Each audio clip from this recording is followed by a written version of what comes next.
Hello guys, welcome back to my channel. আমি সুস্মিতা হাজির হয়েছি আবারও একটা তথ্যমূলক ভিডিও নিয়ে। তো সামনেই বসন্ত উৎসব, তো আমার চ্যানেলে বসন্ত উৎসব রিলেটেড অনেক ভিডিওই রয়েছে। তো ভাবলাম আজকে কেন না একটু নতুন একটা তথ্যমূলক ভিডিও নিয়ে আসি বসন্ত উৎসব রিলেটেড। তো আমি যেটুকু জানি ভাবলাম সেটুকুই তোমাদের কাছে একটু শেয়ার করি, একটু অন্যরকম। তো চলো আগে জেনে নিই এই বছর দোল উৎসব বা দোল পূর্ণিমা কবে শুরু হচ্ছে, মানে কবে পূর্ণিমা শুরু হচ্ছে এবং পূর্ণিমা শেষ হচ্ছে কবে, সব কিছু আগে এটা বিস্তারিত জানি, তারপর একটা ঘটনা তোমাদের কাছে শেয়ার করব। চলো। দোল বা হোলির দিনক্ষণ, এই দিনটিকে বসন্ত উৎসবও বলা হয়। হোলি সাধারণত দোলের পরের দিন পালিত হয়, তবে এই বছর হোলি উৎসব পড়েছে 14ই মার্চ।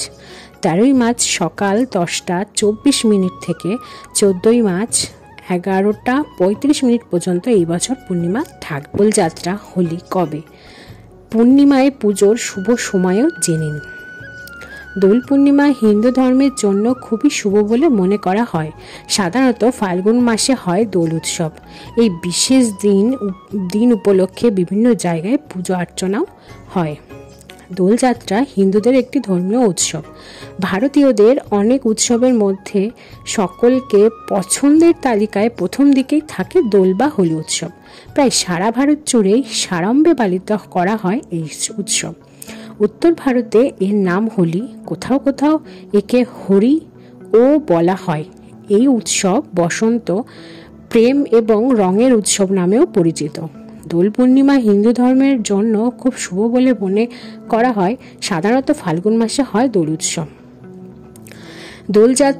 দোলযাত্রা উৎসবে রাধা ও কৃষ্ণের শাশ্বত ও ঐশ্বরিক প্রেম উদযাপন করা হয়। এই দিন রাধাকৃষ্ণের পুজো করা হয়। বিশেষত বৈষ্ণবরা বিশ্বাস অনুযায়ী দোল পূর্ণিমার দিন বৃন্দাবনে শ্রীকৃষ্ণের আবির নিয়ে রাধিকা ও অন্যান্য গোপিনীদের সঙ্গে রং খেলায় মেতেছিলেন। আবারও শান্তিনিকেতনে রবীন্দ্রনাথ ঠাকুর বসন্ত উৎসব চালু করেছিলেন। তাই রঙিন এই উৎসবের দিকে মুখিয়ে থাকেন অনেকেই। ভারতের বজ্র অঞ্চলে, যেখানে কৃষ্ণ ছোট থেকে বড় হয়, সেখানেই রাধা ও কৃষ্ণের স্বর্গীয় ভালোবাসার স্মৃতি হিসাবে এই দিনটি রাঙা পঞ্চমী হিসাবে উদযাপিত হয়। বসন্তের সূচনার সঙ্গে হোলি প্রেমের উৎসব হিসেবে দিনটি পালিত হয়।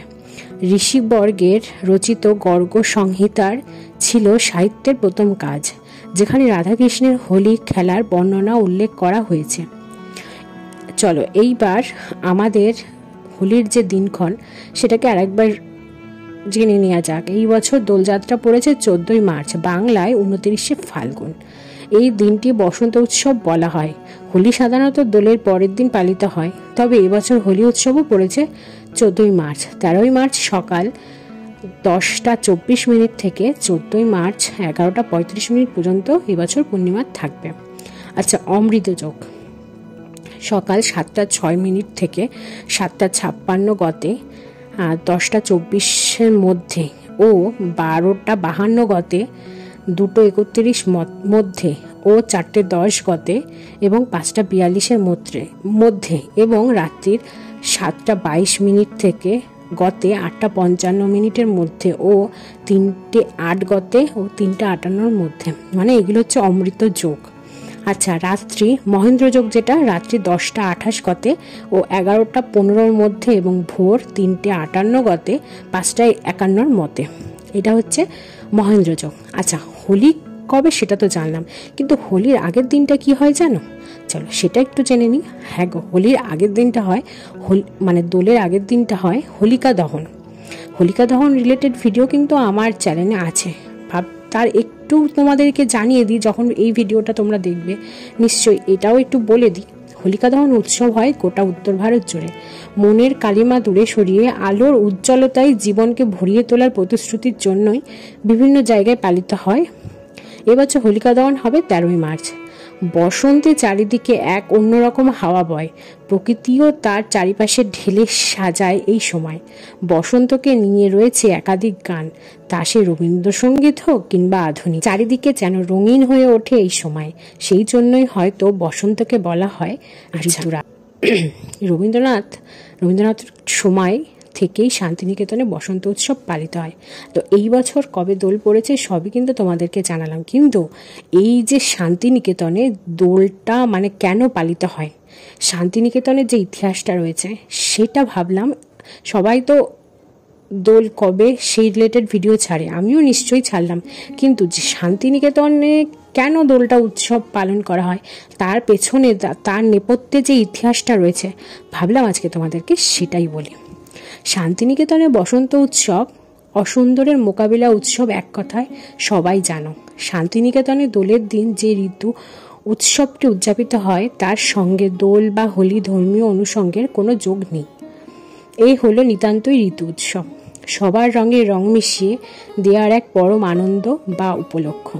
শান্তিনিকেতনে দেখি না বাতাসে বসন্ত এলেই সবুজের সমারোহে আর কোকিলের ডাকে আশ্রমিকদের মনে গুনগুনিয়ে উৎসব বসন্ত এসে গেছে, যদিও অপেক্ষা ছিল ফাল্গুনী পূর্ণিমায়। শান্তিনিকেতনে বসন্ত উৎসবে কিভাবে সূচনা হয়েছিল, সেই পৌরাণিক কবে থেকে, চলো এবার সেটা একটু জানি। ইতিহাসের পাতা ঘেটে রবীন্দ্রনাথের পালক পুত্র সমীন্দ্রনাথ 1907 সালে খেলার ছলে যে ঋতু উৎসবটি সূচনা করেছিল, পুঁজিপুঁথির হিসেব কষলে দেখা যায় তা অন্তত দোলের দিন অনুষ্ঠিত হয়নি। তারপর বিভিন্ন সময় ভিন্ন ভিন্ন তিথিতে বসন্ত উৎসব হয়েছে আশ্রমে। বছরের বাধা একটা দিনের উৎসবে তৃপ্ত হতো না সেই সময়ের আশ্রম। 1923 সালে সেবার মাঘী পূর্ণিমায় শান্তিনিকেতনে বসন্তের গানের আসর বসেছিল, আর ফাল্গুনী পূর্ণিমায় আশ্রম সমন্বিত অধিবেশনে আবারও আয়োজিত করা হয়েছিল বসন্ত বন্দনা। বিভিন্ন সূত্রে জানা যাচ্ছে সেবার পঞ্চমীর দিনই আম্রকুঞ্জে সবাই বসেছিল ফাল্গুনী গানের আসর। 1923 সালের আগে আসর বেঁধে বসন্ত উদযাপনে কেন উল্লেখ পাওয়া যায় না? আজকে বসন্ত উৎসব সেই দিক থেকে বিশ্বভারতীয় পার্বণ। কেমন ছিল সেই সময়ের বসন্ত উৎসব? সেই সময়ের প্রাক্তন ছাত্র প্রমথনাথ বিশারী পুরনো সেই দিনের কথা স্মৃতির আলোক্যে উল্লেখ আছে। উৎসবরাজ দিনু ঠাকুরের নেতৃত্বে খোল করতাল সহযোগে বসন্তের গান গাইতে গাইতে আশ্রম পরিক্রমা চলত। আশ্রমিকদের বাড়িতে বাড়িতে তখন আম্রপল্লব পত্র লেখা পৌঁছে যেত বসন্তের আমন্ত্রণ লিপি। এই আমন্ত্রণ প্রকরণের মধ্যেই ছিল একটা স্নিগ্ধ আন্তরিকতার স্পর্শ। সেই কালে এই উৎসব হতো আশ্রমিকদের ইচ্ছে ও পরিকল্পনায়। আশ্রমগুরু রবীন্দ্রনাথ স্বয়ং সব সময় উৎসব রচনা করে দিতেন এমনটা কিন্তু নয়। বসন্ত উৎসব ঠিক রবীন্দ্রনাথের একক রচনাও নয়। বলা যায় রবীন্দ্রনাথের পছন্দ বা ইচ্ছের কথা মাথায় রেখে আশ্রমের আবাসিকরাই রচনা করতেন উৎসবের গান, নৃত্য ইত্যাদি। আসর শেষে আশ্রমিকরা যেতেন তার গুরুদেব রবীন্দ্রনাথের পায়ে আবির দিয়ে প্রণাম করতে। শান্তিদেব ঘোষ এবং এক সাক্ষাৎকারে বলেছেন, 1931 সালে এক আসরে বসন্তের গানের সঙ্গে স্বতঃস্ফূর্ত নেচে ওঠেন তিনি। সঙ্গে ছিলেন কলাভবনের ছাত্র বনবিহারী ঘোষ। তাদের সেই নাচের সুখ্যাতি গিয়ে পৌঁছে রবীন্দ্রনাথের কানে। এর কয়েক বছর পর থেকেই আম্রকুঞ্জে সকলের অনুষ্ঠানের প্রত্যক্ষ অংশগ্রহণ শুরু হয় আশ্রমগুরু রবীন্দ্রনাথের। আর সেই সময় থেকেই শান্তিদেব ঘোষের বয়ান অনুযায়ী শান্তিনিকেতনের দোলের উৎসব নতুন মাত্রা পেয়ে হয়ে ওঠে বসন্ত উৎসব। দোলের উৎসবকে নান্দনিক করে গড়ে তোলার প্রয়োজনে উপলব্ধি করেছিলেন রবীন্দ্রনাথ।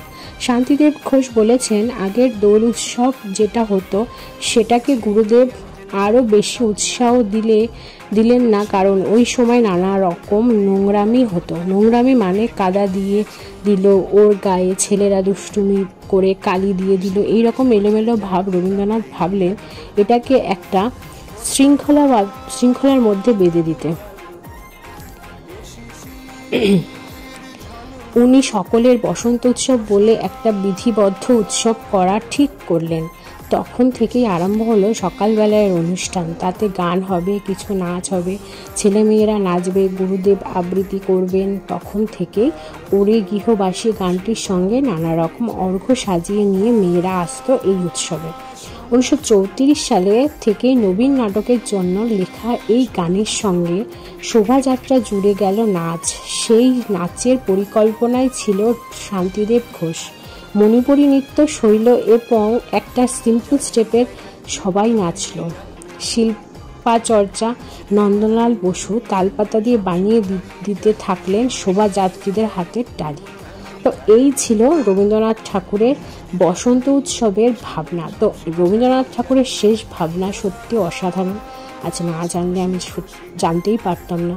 তো রবীন্দ্রনাথ ঠাকুরের বসন্ত ভাবনা উল্লাস উন্মাদনা নেই, আছে প্রাকৃতিকের সঙ্গে একাত্ম হওয়ার এক সুন্দর আকুলতা। জগতের দিকে ব্যাকুলভাবে হাত বাড়িয়ে দেওয়ার ভঙ্গির সঙ্গে জগতের সবটুকু আপন করে না পাওয়ার সূক্ষ্ম একটি বেদনাবোধ জড়িয়ে থাকে রবীন্দ্রনাথের বসন্ত ভাবনায়। 1982 সালে বসন্ত উৎসব স্থগিত রাখার সিদ্ধান্ত ঘোষণা করেন তৎকালীন উপাচার্য অম্লান দত্ত।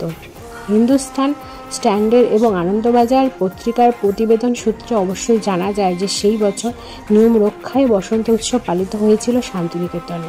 তারপর বছরের পর বছর ধরে বিভিন্ন অনুষ্ঠানের মধ্যে হয়ে আসছে শান্তিনিকেতনের বসন্ত উৎসব। যদিও কোভিড ও অতি মহামারীর থাবা বসিয়েছিল এই উৎসবে।